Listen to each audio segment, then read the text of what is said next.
Hello guys, আসসালামু আলাইকুম। আমরা নিয়ে আসছি থাইল্যান্ডের কিছু ইনফরমেশন।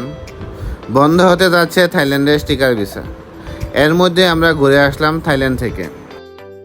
আমরা কিভাবে বাংলাদেশ থেকে থাইল্যান্ডে যাব এবং থাইল্যান্ড যেতে হলে আমাদের কি কি ধরনের ভিসার ক্যাটাগরি আছে তা নিয়ে আমাদের আজকের এই ভিডিও। বাংলাদেশিদের জন্য থাইল্যান্ড 4 ধরনের ভিসা দিয়ে থাকে। 1. Tourist visa, medical visa, business visa ও transit visa. Single entry visa সাধারণত 3 মাসের দিয়ে থাকে এবং মাল্টিপল ভিসা 6 মাসের হয়ে থাকে। আপনারা যারা উন্নত দেশ ঘোরাফেরার জন্য এবং পাসপোর্টের সৌন্দর্য বৃদ্ধি করার জন্য স্টিকার ভিসা করাতে চান তাদের জন্য এখনই মুখ্য সময়। তার কারণ হলো বাংলাদেশিদের জন্য থাইল্যান্ডের স্টিকার ভিসা বন্ধ হতে যাচ্ছে।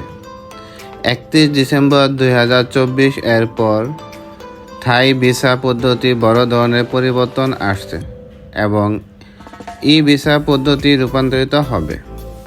তাই এখনই স্টিকার ভিসা সংগ্রহ করে আপনার ভ্রমণ আরও সহজ করতে পারেন। থাইল্যান্ডে 2024 সালে 1,75,00,000 বিদেশি পর্যটক আগমন ঘটে, যা গত বছরের তুলনায় 35% বেশি। বিগত কয়েক বছরে প্রায় 1,40,000 বাংলাদেশি পর্যটক থাইল্যান্ডে ট্রাভেল করেছেন। এতে বোঝা যায় থাইল্যান্ড বাংলাদেশিদের জন্য কতটা জনপ্রিয়।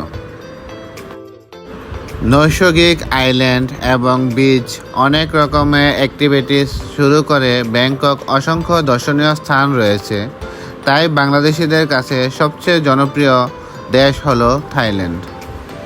থাইল্যান্ডের ভিসা কিভাবে করলাম, কি কি ডকুমেন্ট লাগে তা নিয়ে আমাদের আগে একটি ভিডিও দেওয়া আছে, আপনারা চাইলে দেখে আসতে পারেন। আপনারা যারা বিভিন্ন দেশ সম্পর্কে জানতে চান বা ভ্রমণ করতে চান তারা আমাদের চ্যানেলের ভিডিওগুলো দেখে আসতে পারেন। আমাদের চ্যানেলে বিভিন্ন দেশ ভ্রমণের ইনফরমেশান দেওয়া আছে। এছাড়াও কিছু জানতে চাইলে আমাদের কমেন্ট করে জানাবেন। আমাদের ভিডিওটি শেষ পর্যন্ত দেখার জন্য আপনাদের অসংখ্য ধন্যবাদ। আপনারা সকলে ওয়ার্ল্ড ট্যুর লাভারের পাশে থাকবেন এবং বেশি বেশি করে শেয়ার করবেন, কমেন্ট করবেন। আপনাদের শেয়ার ও কমেন্ট আমাদের আরও উৎসাহিত করবে। আজ এই পর্যন্তই। সকলে ভালো থাকবেন। আল্লাহ হাফেজ।